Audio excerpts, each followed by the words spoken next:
On the 5th of January, 1942, as exultant shouts of victory resounded in the streets of Tokyo, Admiral Hiroki Yamamoto instructed the staff of the Imperial Combined Fleet to begin preparing for the second stage of operations in the Pacific War. His study of the situation reports on the Philippines, Malaya, and Point South indicated that Japanese troops in a few months would be in control of East Asia and the other areas they had attacked in December, so Yamamoto told his chief of staff, Mato Magaki, that he wanted the plans to be completed by the middle of February. The speed with which the Japanese had conquered the Western Pacific astounded the planners in Tokyo and brought about sharp disagreement within the Imperial General Staff. The ardent military nationalists wanted to press on as long as Japan was victorious, no matter how far afield such planning led. Another group, represented by Admiral Yamamoto, had been less than enthusiastic about the opening of war with the United States and Britain and worried about the future. One reason Yamamoto was at sea aboard the Combined Fleet flagship Yamato was that friends on the Imperial General Staff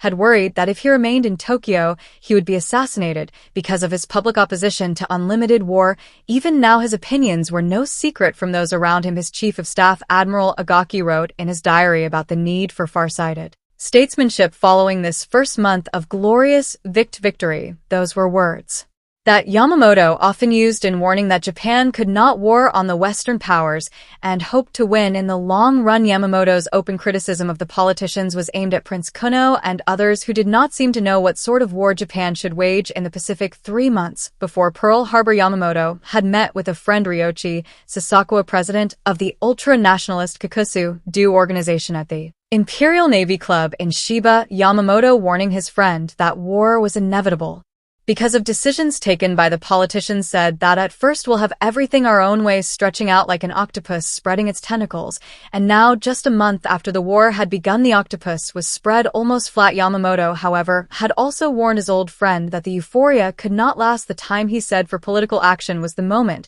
that Singapore fell. That disaster would unsettle the British in India, and they would undoubtedly be willing to listen to talk of peace. Yamamoto knew the British. While he had been a member of the delegations to the London naval conferences of 1930 and 1934, he also knew the Americans, and he had been Japanese naval attaché in Washington from 1926 to 198. He agreed that once war was started by the politicians, a major victory must be won quickly, but when that victory was achieved, he believed Japan would have only a year and a half to bask in glory. We must get a peace agreement by then, he told Sasakawa, and he looked to this old friend to carry the word among the right-wing political leaders who were in power. On January 5th, the victory seemed close at hand. The American battleship fleet had been put out of action at Pearl Harbor. On December 7th, the British battleships Repulse and Prince of Wales had been sunk off the Malay coast in the Philippines, Manila, and the United States naval base at Cavite had been captured. The British had surrendered at Hong Kong, and Japanese forces were on their way to new landings in the Dutch East Indies, at Rabaul on New Ireland, Amba, and in the Solomon Islands. The attack at Pearl Harbor, however, had not accomplished all Yamamoto had hoped for. The destruction of the major elements of the United States fleet, the aircraft carriers which had been at sea, were unharmed and represented a constant threat. What was needed was a spectacular achievement, and Yamamoto did not expect the fall of Singapore for 5 or 6 months. It came on February 15th. He believed that if he was to achieve his goal of setting up the stage for negotiation, he must move in another direction, but the question before his planners was where to strike next. The army vetoed Yamamoto's suggestion for an attack on the Soviet Union. Such a war would be fought almost entirely on land, and the army was heavily occupied in China and Southeast Asia. So 3 other ideas were offered. Yamamoto's favorite was to attack in the Indian Ocean, invade Ceylon, draw out the British Far Eastern Fleet, and destroy it, as Yamamoto had destroyed the American ships at Pearl Harbor, and then push into the Middle East to link up with the Germans who were driving toward the Soviet oil fields in the Caucasus. Thus, the Japanese Navy would be assured of all the oil it needed. The army refused to consider a Middle Eastern operation, so only 2 plans were left. One, advocated by the Naval General Staff in Tokyo, called for an attack on Australia to deprive the Americans of that forward base of operations. After moving into the Solomon Islands, the Navy would take New Guinea, New Caledonia, Fiji, and Samoa. Advocates of this plan at Imperial General Headquarters were already setting up occupation systems for Australia and New Zealand, but Yamamoto did not like the Australia plan because he thought it would take too long and still would not be spectacular enough to halt the Americans. Yamamoto also knew the Pearl Harbor attack had aroused the spirit of vengeance in people the Japanese had been learning to detest as soft and incompetent. Too soft. The Army said to fight a war to the finish. It was apparent that even the capture of Singapore would not stop the Americans. Yamamoto wanted a victory that would make it possible for Japan to extend a generous olive branch. In January, Yamamoto ordered another plan drawn, and 2 months later sent officers to Tokyo with the document designated the Me Plan, which envisaged a battle off Midway Island where the American carrier force would be destroyed. He also sent to Tokyo the AL Plan, which detailed the invasion of the North American continent via Alaska. If all went well, Hawaii would be occupied, and later perhaps the West Coast. At least victories at Midway and in the Yushins would give the politicians a base for negotiating the sort of peace that Yamamoto hoped to achieve. In Tokyo, the admirals quarreled around the conference table in the Navy Ministry, but in the end Yamamoto had his way. Forgotten was the potential significance of the fall of Singapore in February and the impending collapse of Baton and Corregidor, either of which might have served Yamamoto's purpose. The reason they were no longer important lay in the April raid of Lieutenant Colonel Jimmy Doolittle's B-25 bomber squadron on Tokyo. The Doolittle Raid had shocked the Japanese into a realization that the Americans were only beginning to fight in June. After the Midway operation flamed into disaster for Japan, there was no time for recrimination. Indeed, the Army did not even know the full extent of the defeat. The news of the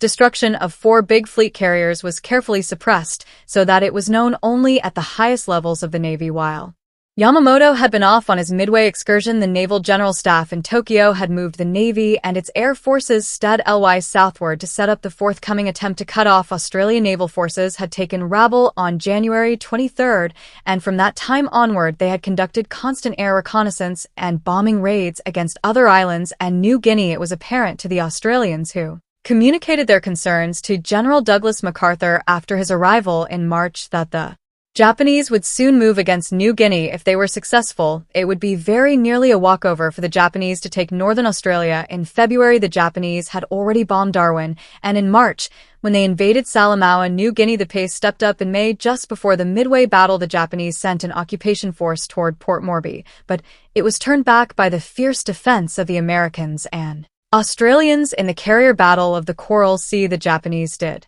occupy Tulagi north of Guadalcanal and built a seaplane base there. The Battle of the Coral Sea convinced plan in Washington and Australia that they had to prepare for a Japanese move in the south. MacArthur told the Australian government it must be ready for an attack before a Japanese thrust that was generally expected to be made against India. He cabled General Marshall for 2 carriers and 1,000 planes, but in Washington that May, Admiral Ernest J. King, Chief of Naval Operations, informed General Marshall that until the end of June, he would have only 2 working carriers in the entire Pacific, while on the eve of Midway the Japanese had 10, and Pacific Fleet Commander Chester W. Nimitz had already given advanced warning about the big move he expected the Japanese to make, which turned out to be the Midway battle. While events were taking their course, at Midway the Japanese were establishing their forces in the New Guinea Solomons area. Major General Tamaro Hori landed the South Seas force at Salawa, and the naval troops occupied Lae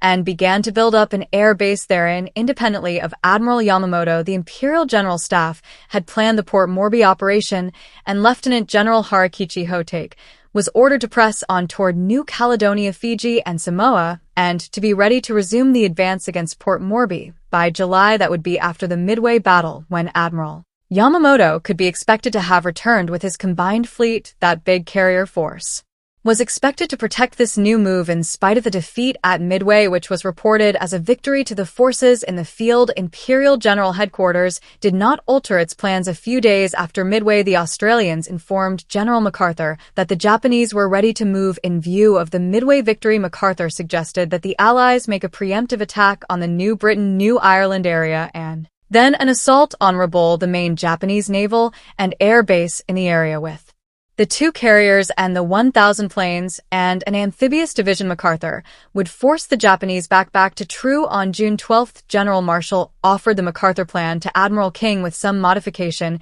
He wanted 3 carriers instead of 2 and 1 Marine division and 3 Army divisions to make the assaults. Admiral King opposed the idea because it would put MacArthur in command of the fighting King's other reasons were supplementary. The carriers would be subject to land-based attack, and they would not have enough protection. As it turned out, the Navy had to cope with both of these tactical problems. At Guadalcanal, King devised his own plan, a drive from the New Hurdas by forces under Navy command. MacArthur objected to having his army forces serve under the Navy, but nobody could deny the necessity of stopping the Japanese before they took New Guinea and were poised to attack Australia. The problem for the Joint Chiefs of Staff was who was going to command the operation. They gave Phase 1 the primary task of taking the Santa Cruz Islands to Lagi and adjacent positions to Admiral King. Guadalcanal was just a spot on the map with no known tactical or strategic value. It did not even merit a name in this JCS plan. General MacArthur was thrown a ESOP after Phase 1. He was to take over and mop up the Japanese in the rest of the Solomons rabble, and New Guinea. Admiral King was given his way because the Joint Chiefs of Staff recognized that King had already planned a defense line down the Pacific to protect Australia, and his plan would need relatively less force than MacArthur's. Thousands of troops were training in New Caledonia, and King had weeded General Arnold into sending several squadrons of United States Army Air Force planes there. He had reinforced Samoa and Epate in the New Hurdas, and he planned to put a base in Tonga. Admiral Wilson Brown, whose indecisiveness at the time of the Wake Island crisis had aroused King's annoyance, was shipped off to a newly established unit called the Amphibious Training Command at San Diego. He and Marine Major General Holland Smith were told to develop new techniques for island warfare. Rear Admiral Richmond Kelly Turner, King's chief plans officer, suggested that the first effort must be to hold the line in the South Pacific while training the amphibious forces. The second stage would be a combined offensive by the United States, Australia, and New Zealand through the Solomon Islands to the Bismarck Archipelago and the Admiralty Islands. The third stage would involve seizure of the Caroline and Marshall Islands, and the fourth stage would take the Allies either to the Dutch East Indies or to the Philippines. Admiral King approved this plan. It was just what he himself envisioned, and he made arrangements to bring Vice Admiral Robert L. Gorley, who was serving as a naval observer in London, to head the South Pacific Command. King detached Rear Admiral Turner from the Plans Division and told him to get ready to take over as commander of the amphibious operation. All this was done even before the Japanese assault on Port Moresby and Tulagi. Vice Admiral Gorley left Washington on May 1st. He would take command of the South Pacific Force on June 19th, but first he had to go to Pearl Harbor to report to Admiral Nimitz, who would be his direct superior. By the time Gormley got to Pearl Harbor, the Japanese offensive was already beginning in the South Pacific. On May 22nd, an Army plane saw a Japanese photo reconnaissance aircraft taking pictures of Guadalcanal. Army intelligence suggested that the Japanese were preparing to build an airfield there. On June 25th, Army intelligence reported that the grass on the island's central plain had been burned off and tents had gone up in the area. A wharf was under construction at Lunder. 6 days later, an Australian coast watcher on Guadalcanal reported that construction of an airfield was only awaiting the arrival of Japanese construction units. He even knew the names the 11th and 13th Pioneer Forces, which were the equivalent of American CB units. This information was confirmed in a radio interception made by Nimitz's intelligence officers at Pearl Harbor. The Pacific Fleet's Radio Intelligence Group, which had broken parts of the Japanese naval code, picked up a message saying that the 11th and 13th Pioneer Forces would arrive at their destination on July 4th, and Fleet Intelligence put 2 and 2 together. Admiral Turner happened to be visiting Pearl Harbor that day on his way to prepare for the amphibious landing somewhere in the South Pacific. When Admiral Nimitz received the radio intelligence report, Admiral Turner knew where he was going. It could be no place but the Solomons. Within 2 weeks, Turner was in Wellington, where he boarded his flagship, the USS Macaulay, the former Grace Line passenger ship Santa Barbara. His task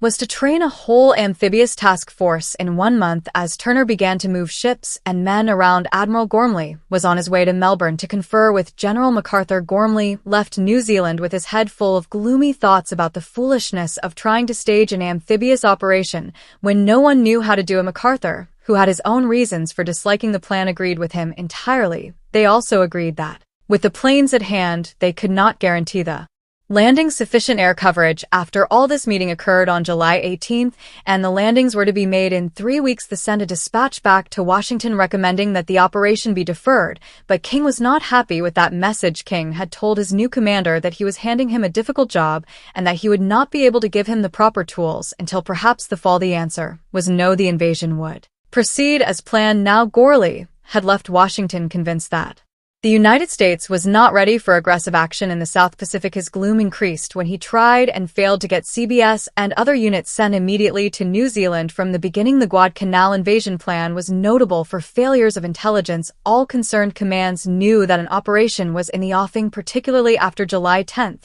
when Admiral Nimitz sent Admiral Gormley his operations orders. The major Japanese airbase was located at Rabble Plains. From those fields could stop at Guadalcanal, refuel, and then bomb Australia. There was no doubt that they could strike a deadly blow at the Allied buildup, but on July 10th, the Allied Intelligence Service's report reaching King contained only a casual comment about airfield construction at Guadalcanal, and a few days later, a report located the field on the wrong side of the island. By the end of July, the Japanese had completed the airfield, and back at Combined Fleet Headquarters in Japan, Admiral Yamamoto gave orders that the first staged mission would leave Rabaul on August 14th. As commander of the overall United States operation, Admiral Gourley tried desperately to get more help to build advanced bases to bring in more planes, but everywhere he turned, he learned the truth of Admiral King's assertion that he would not be able to provide Gormley with proper tools. The supplies of the invasion forces, for example, were loaded hodgepodge aboard the transports at Oakland. There were plenty of docks so that the ships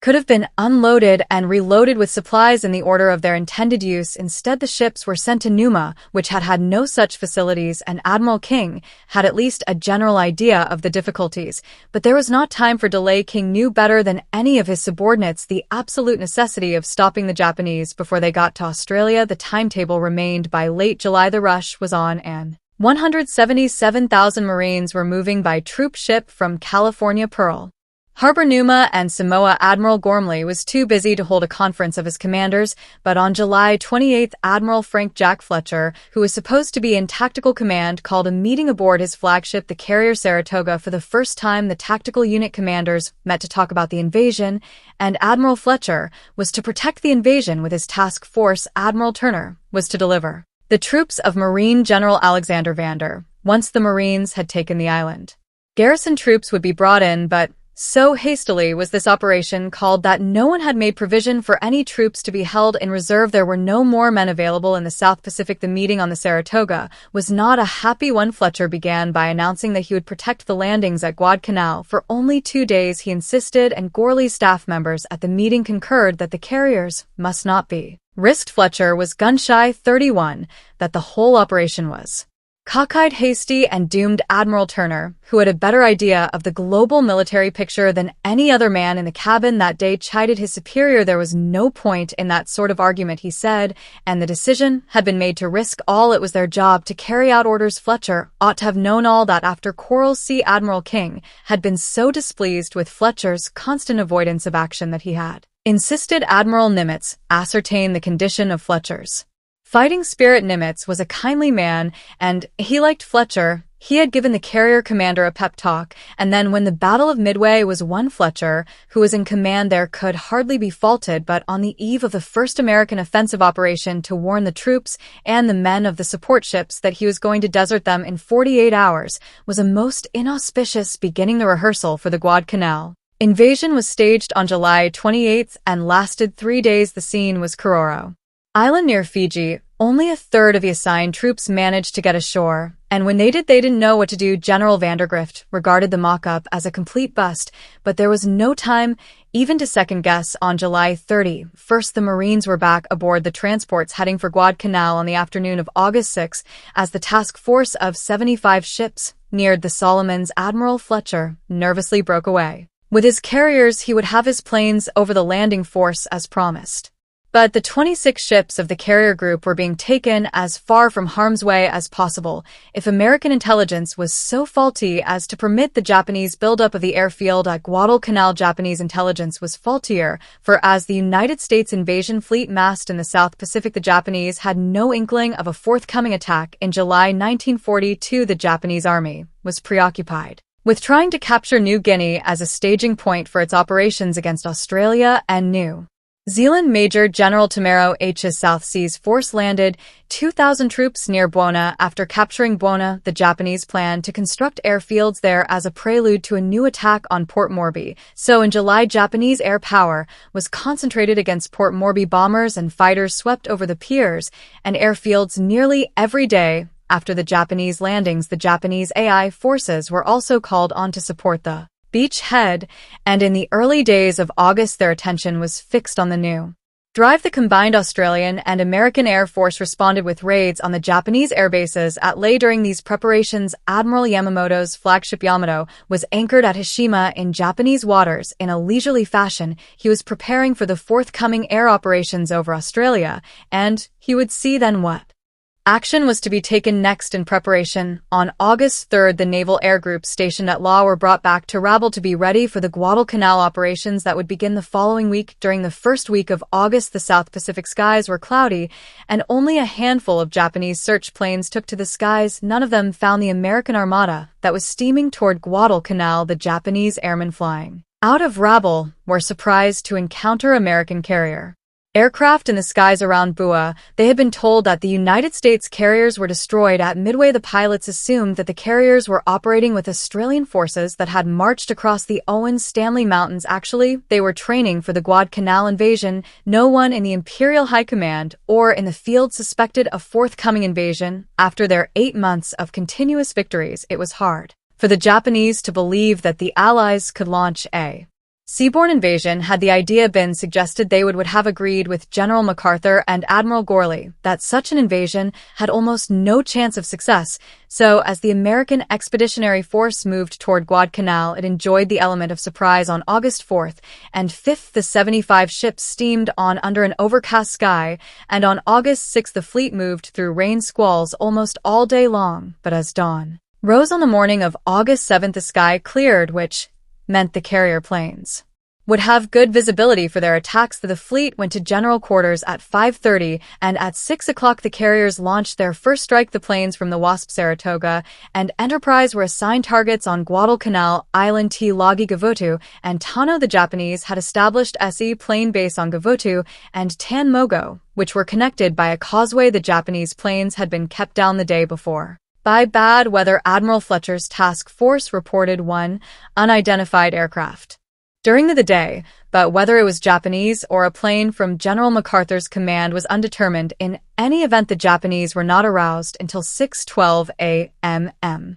when the communications headquarters at the Taiji SE plane base sent a frantic message announcing the attack. The radio message went to the 4th, 6th, and 8th Fleets, Admiral Yamamoto, and Imperial headquarters. It was simple and succinct: enemy heavy bombardment in progress. The weather had cleared, and the car planes flew off into scattered cumulus clouds. In the light of a quarter moon, the fighters and bombers moved off on their appointed missions. 8 fighters, led by Lieutenant L.H. Bauer, took off from the Enterprise to attack Guadalcanal's aircraft, PT boats, troop installations, and supply dumps. They found no aircraft and no PT boats, and they did strafe the buildings on the airfield at Longer Point. Meanwhile, another 8 fighters from the Enterprise maintained a combat air patrol over the transport sports from 6 until 8 o'clock.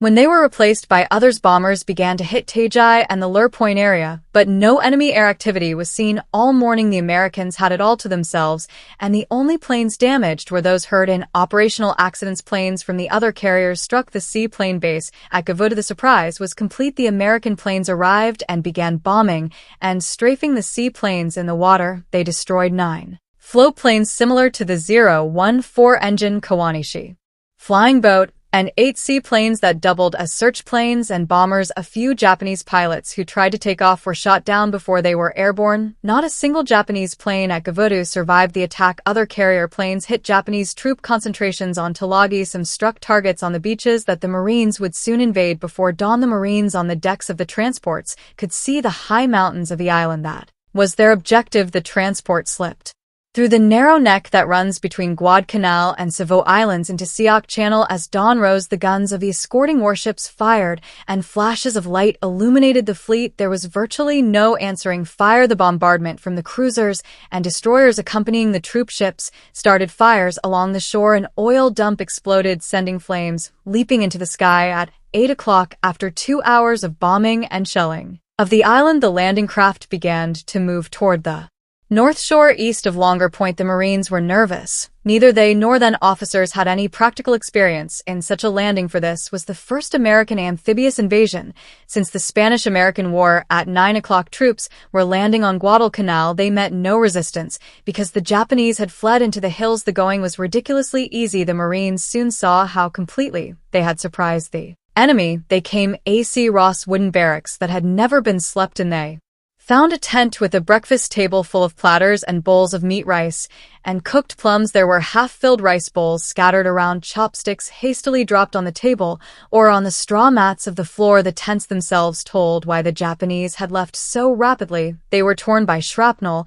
and some were knocked flat by the shelling of the naval vessels before the landing, but any Marine who felt like celebrating over the ease with which they had taken their early objectives had some shocks coming. It was true that the Japanese had been surprised on Guadalcanal, and they had not dug in yet nor created permanent fortifications, because most of the men were construction troops, not fighting men. But over on Tajai, Lieutenant Colonel Merritt Edson's 1st Marine Raider Battalion and the 5th Battalion of the 2nd Marines had encountered stout resistance. About 250 Japanese were located on this island. The Japanese were troops of the Yokohama Air Base Detachment under Captain Heisek Miyazaki. They were experienced and dedicated fighters. Edson's 1st Raiders were the toughest American troops in the Pacific. They were all volunteers chosen from the ranks of a force known for its fighting qualities. The Raider concept had come from Lieutenant Colonel Evans Carlson's recommendation for creation of a commando force, and Carlson's experience had included a service tour of several months with the Chinese Communist 8th Route Army in its guerrilla struggles against the Japanese in North China. Edson's raiders had trained for many months under Spartan conditions, and when they came to Guadalcanal, they already had a powerful reputation. As it turned out, they would need every trick they had learned, and would learn some new ones. This invasion was the first contact between highly trained American troops and seasoned Japanese veterans. Since the war had begun in December, the Japanese had a reputation even more fearsome than that of the Raider battalions gained through the phenomenally rapid march of their forces through the Philippines, Malaya, and the East Indies. For months, Tokyo had crowed over its victories, and half the world had come to believe the Japanese were invincible, a reputation the Imperial High Command was pleased to encourage. Tulagi then was in a sense the first testing ground. Edson's troops landed at 8:15 a.m. on the northwestern part of the island, and at the beginning the going did not seem much harder than it was on Guadalcanal. They encountered some resistance from a few outposts. The northwest part of Tajai was covered with thick jungle, small trees, vines, and bougainvillea with its beautiful leaves and sharp thorns. At first the terrain seemed to be the worst obstacle. Edson lost only one man, and that one to a sniper. As the Marines hit the beach, Edson planned to move and land to a ridge that ran the length of the island, and then work along the top of that ridge, clearing the slopes as they moved south. But the terrain was so difficult that it took 3 hours for the men to chop their way along 1.5 miles of rising ground. Having reached the RIDG line, the Marines moved ahead, came out of the jungle, and ran straight into the central Japanese defenses built on the hillside. The Japanese had constructed dugouts and rock embrasures and had placed their machine guns carefully to create interlocking fields of fire. The Japanese defense was based on keeping the enemy below them, but the Marine found that by crawling up the cliffs they could drop charges of dynamite and grenades into the dugouts, and that was the method they had to use to advance. Once a dugout was blown, it still was not safe in one hole. The Americans killed 17 Japanese with dynamite charges. One Marine spotted a radio inside and went in to retrieve it. There were still 2 Japanese soldiers alive, and they shot him and another man who came after him before they were killed. One section of Marines took on this defense position in the center of the island, while the center and left flank of Edson's force pushed down the ridge. But even along the ridge line, the going was not easy. One company suffered 15% casualties that first afternoon. The frontal resistance was stiff, but with the Japanese Frontal resistance was only half the battle. Snipers seemed to be everywhere, tied in trees and the tops of buildings, behind rocks. A favorite tactic of the snipers was to let the forward element of a Marine unit pass, and then begin shooting at the men from behind. This move almost always meant death for the sniper, but usually not before he had caused several casualties. And one thing the first raiders learned that day was that the small .25 caliber Japanese rifle and machine gun slug were more apt to wound than to kill, which from the Japanese point of view was satisfactory, since it took additional troops and resources to care for the wounded. During the afternoon, the raiders drove along the ridge, and until they ran into a three-sided ravine whose floor was an old British cricket field. The Japanese had dug into the ravine walls and established the fields of fire that would become so familiar in later months. As the Marines moved up, they ran into crossfire, and Edson stopped because darkness was coming, and this was no time to be probing known dangers. That night, the Marines on Tulagi had another new experience. The Japanese, knowing they were outnumbered with no chance of survival, staged one of the death-desperate counterattacks for which they would become infamous. They waited until the Marine perimeter was quiet. Then, at 10:30 a.m., they broke through between two companies and surrounded one of them. The Marines fought in their foxholes and in the open using guns, machine guns, grenades, and knives. The Japanese came along the ridge toward Colonel Edson's command post and reached a point 50 yards from him. Finally, the Marines overpowered the Japanese and threw them back, but not before one company had lost half its non-commissioned officers. The next day, August 8th, more troops were landed on Tulagi until there were 7,500 on that side of Sear Channel. Edson's raiders and men of the 5th Battalion of the 2nd Marines began moving again toward the southeastern end of the island. One by one, they attacked the Dujin machine gun positions on the steep sides of the old cricket ground. From one cave, they removed 35 dead Japanese, some of them already rotting and stinking, but some killed in the last moment of defense of the position. From this, the Americans deduced properly that the Japanese tactic was to hold a position until the last, unless ordered to retreat, proof of the discipline of the Japanese armed forces. Those troops who surrendered on Guadalcanal were mostly members of labor battalions, not combat troops. The raiders that second day encountered dozens of examples of a spirit they had not seen before. In one dugout, they cornered 3 Japanese officers who at the end had only one loaded pistol among them. As the Marines were ready to make the final assault, they heard 3 shots. When they entered the dugout, they discovered 3 bodies and an empty pistol. One officer had fired all but his last 3 rounds, then shot his 2 companions and himself in those first days. This suicidal attitude surprised the Marines. It was hard for an American to understand how cornered or wounded men with no hope of survival in their hole, knowing that the enemy had an material and numerical advantage, would almost invariably choose death to surrender. It took some getting used to, but after a few Japanese had pretended to surrender only to pull out guns or bayonets to attack their captors or to explode grenades to kill themselves and their enemies, the Marines took the Japanese on their own terms. Thereafter, there was virtually no further attempt to persuade Japanese soldiers to surrender. Tulagi was brought under control on that second day, although not all the Japanese on the island had been killed. For days afterward, Japanese snipers harassed the American troops until the last sniper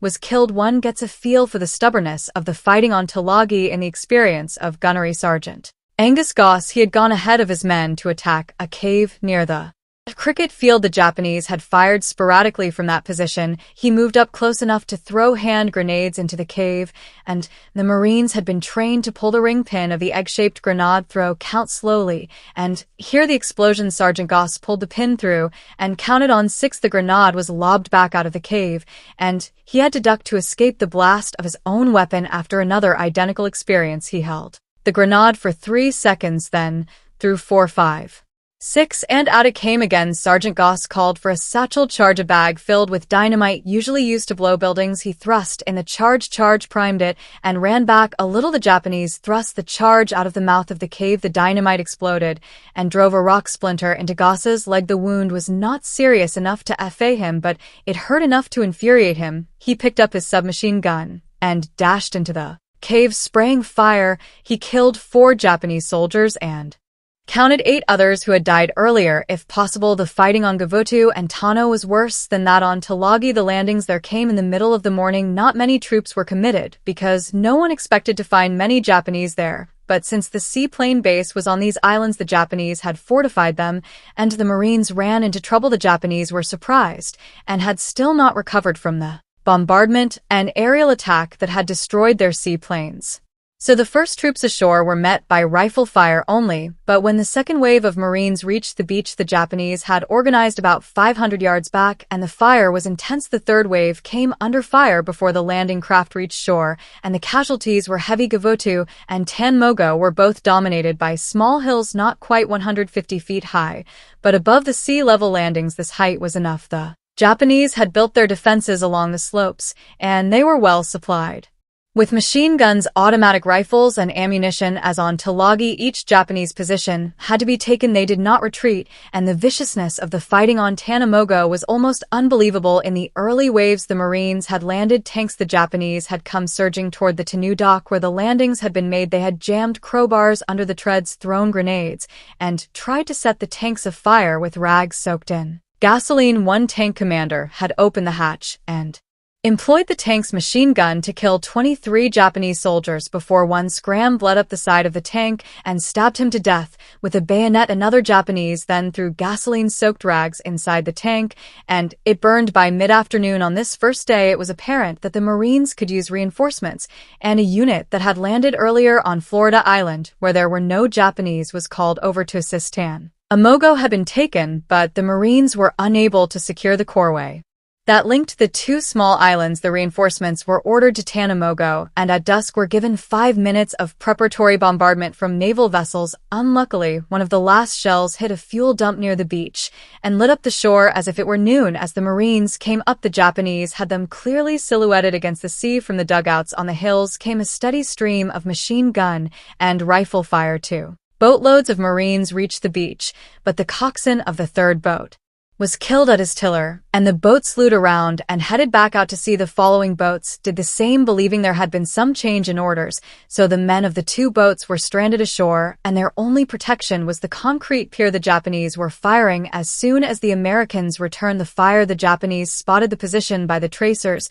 Soon several men were down. One boat retired, taking the wounded, and it was some time before the confusion was eliminated and other boats began to land. Meanwhile, the Japanese launched a counterattack on the beach. Captain Crane, the leader of the unit, was cut off from his boat, and he and 5 men hid in the brush, and in the darkness they escaped to return to the beach after the Japanese had drawn back to their hillside positions. Eventually, they were extricated, but it was 4 o'clock on the morning of August 8th before another unit landed and was able to secure the causeway. When the fighting started, there were 500 Japanese on the connecting isets of Gutu and Tanmogo. When the fighting ended, there were none. Early on the morning of August 7th, the Tulagi radio station flashed the first word of the United States assault to Rabaul. The astounding news reached the Rabaul airfield just as the pilots of the early morning missions were preparing to take off for another day's harassment of the Australians on New Guinea. The orders were immediately cancelled, and all available planes were dispatched to strike the American invasion force. Before the planes could take off, they received the unwelcome news from Tulagi. The entire flying boat flotilla had been destroyed. Then contact with Tulagi was broken, which could only mean that the base there had been overrun. At 8:30 a.m. a flight of 27 twin-engine Betty bombers took off from Rabaul. They had been loaded for the strike against Australian forces on New Guinea, so they carried bombs instead of torpedoes. 180 fighters accompanied them as they climbed to 13,000 feet, flew east to Bua Island, and turned south along the Bonneville coast. They were picked up by 4 Enterprise planes just after 1 o'clock in the afternoon. The Enterprise fighters were flying at 18,000 feet when down below they spotted the large formation of Betty bombers escorted by the Zeros just above Florida Island. The F-4FS attacked, and Lieutenant VPD shot down 1 bomber. 4 others began to smoke and were listed as probables, but after this initial run, the Zeros joined the fight, and the F-4FS broke off to take refuge in cloud cover as they had been instructed to do. They had been hard hit. One of the F-4FS had been shot down, and Lieutenant's plane was so badly shot up he had to make an emergency landing on the Wasp. Lieutenant G. Firebar LED another flight of 6 fighters from the Enterprise, and they found the enemy off Santa Isabel Island. The Zeros came in fast, 10 of them, and attacked 3 of the fighters. All 3 F-4FS were shot down. The other 3 American fighters attacked the bombers, and Enan RN Dis shot down one Betty. The first kill of a Zero was made by radio electrician TWW Rhodes, but the Zeros came after them in force, and the F4FS ducked into clouds to hide. There were 10 Zeros after them in 2 formations, and they came in observing the Japanese rule, never let your wingman out of sight. They attacked the F4FS from the starboard quarter, and Lieutenant Firebar and enlisted pilot W.S. Stevenson Jr. and pilot machinist W.H. Warden were shot down. One of the coast watchers picked up Firebar from the water off Santa Isabel Island. A Guadalcanal coast watcher sent a canoe to rescue Warden off that same island, but Stevenson was not found aboard the other carriers. The story was much the same. The bombers were much easier targets. 6 fighters of Flight 323 ran into enemy bombers off Longer Point and shot down 4 of them. Machinist Da Runin destroyed 2 single-handedly just after 2:30 a.m. in the afternoon, when the Japanese Betty bombers and Zero fighters began their run over the islands. Coast watchers were on the alert. Paul Edward Mason, a copper planter in peacetime, was stationed on Malib Hill on Bonneville overlooking Ben at 9 o'clock in the morning. He sent a message that 24 Japanese bombers were heading toward Guadalcanal. They were still 400 m or 2 and a/4 hours away from the target when that message was broadcast back from Pearl Harbor to the fleet. That message reached the invasion fleet in plenty of time for preparations. The reaction of Maz Canberra, one of the Australian cruisers, was typical. When the word came, the bosun's mate piped the message: the ship will be attacked at noon by 24 torpedo bombers. All hands will pipe to dinner at 11 o'clock, and the torpedo bombers came in right on schedule. The United States fighters climbed above them to 20,000 feet as the bombers reached the north shore of Guadalcanal and looked down on the invasion fleet. At noon, the American carrier fighters and the guns of the ships were ready for them. For the first time in the South Pacific, the Japanese were feeling the results of counterattack. The American fighter planes were quite effective against the twin-engine bombers of the 24 Bettys that finally arrived over Guadalcanal. All but one was shot down, and the only damage sustained in that first attack was to the destroyer Mug Buford, which was hit by a bomb against the Zero fighters. However, it was a different story. Pilot Officer Soro Sakai, Japan's leading ace, was among those 18 chosen for their skill to make this first long-range mission over the target. The Japanese force was jumped by F4F Wildcats from the carriers, and they went in straight for the bombers, ignoring the Zeros. The Zeros protected the bombers as well as they could, but then turned to the American fighters. Sakai was puzzled by the American tactics. The Navy pilots dived against the Zeros, but if they missed on the first pass, they scattered and evaded. They had been instructed well by their intelligence officers, who knew that the Zero was superior in turning and climbing ability as well as faster. After a grim and skillful battle, Sakai shot down one F4F and an SBD dive bomber that by itself jumped 4 Zeros. Several other Japanese pilots made kills while 1 Zero was lost. Pilot Sakai attacked a group of the SBD torpedo bombers, thinking they were fighters, and ran straight into 4 spitting machine guns manned by rear gunners who had him see as he came in. His Zero was badly smashed and he was seriously wounded, yet he managed to fly the plane back to Rabaul and land it before collapsing in the air. The Japanese still had a temporary advantage in the quality of the Zero, but already the Americans in their F4FS were beginning to learn to use the limitations of the enemy to their advantage. The matter of control of the air was obviously going to be hotly contested at this particular moment. The Americans had the advantage of propinquity, with the carriers close offshore, but the Japanese had the advantage of numbers at Rabaul, and the American effort was seriously hampered by the superiority of the Japanese Zeros over the American fighters. The carrier pilots were flying the F4F Wildcat,